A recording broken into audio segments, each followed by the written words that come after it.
Hi everyone, Barb Langlois here. Well, we're on video number 3 on my series of dealing with bullying in the workplace. On video number 1, you found out what the difference between incivility and bullying is. On video number 2, you found out why do bullies bully and are you a target? And in this video, you will find out, are you being bullied and what can you do about it? Well, when you're at home, there's some common experiences that people who are being bullied experience. And here's a few of them. Are you obsessing about work? Are you feeling fatigued and lifeless on your days off? Are you believing that you provoked the cruelty or misery that is coming to you from the bully? Are the fun activities that you enjoy with your family and friends no longer enjoyable? And the night before work, are you feeling like throwing up?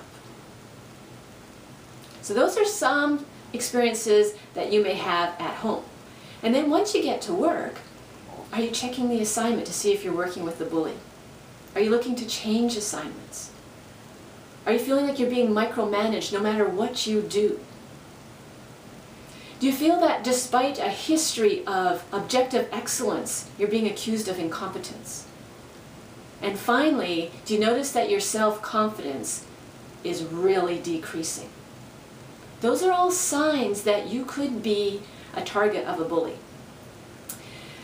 Namie and Namie, who are researchers from the Workplace Bullying Institute, have some common health consequences of being bullied, and I'll give you the top 5. You can see if it fits for you. So number 1 is disrupted sleep. Number 2, severe anxiety. Number 3, loss of concentration. Number 4, stress headaches. And number 5, obsession with the bully's tactics and antics. Those are all health consequences that people who are being bullied suffer. So if any of those ring true for you, maybe you are being bullied and need to take some action. So the next step is, okay, if I'm being bullied, what can I do about it? Well, there's a few things that you can do about it, and I'm going to talk about one in particular right now. The thing when you're being bullied, I'm going to call you the target, is that the target has allowed the bully to have their power. So one of the main things you want to do if you're being bullied is you want to stand up and take your own personal power back. Because no one can take your power unless you give it to them. And that's what's happened in bullying, is you've given it to the bully. So number 1 is the awareness, like, oh, I've got my own personal power. I can take that back. How? Well, first of all, like I said, is to become aware. And then number 2, you can choose how you're going to respond to the bully from that place of power. Maybe you're going to have a conversation with them, if that seems like a good fit for you.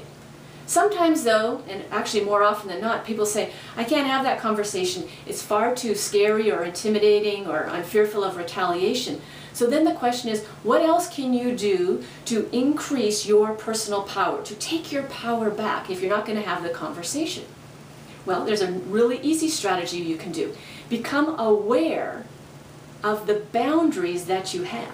Because in bullying, one of your boundaries has been invaded by the bully. Either a physical boundary, an emotional boundary, or a relationship boundary. You want to then become aware of what boundary is that and set it up firmly so that the bully can no longer penetrate that. That gives you a place of personal power to stand in. So there's 2 things right there that I kind of combined into one. What can you do in the face of bullying? Number 1, you can choose how you're going to respond. And number 2, you can begin to notice your boundaries and firm them up where the bully has penetrated. You can also begin to increase your personal power in a much more profound way, but you're going to have to wait until video 4 for that one. So we'll see you then.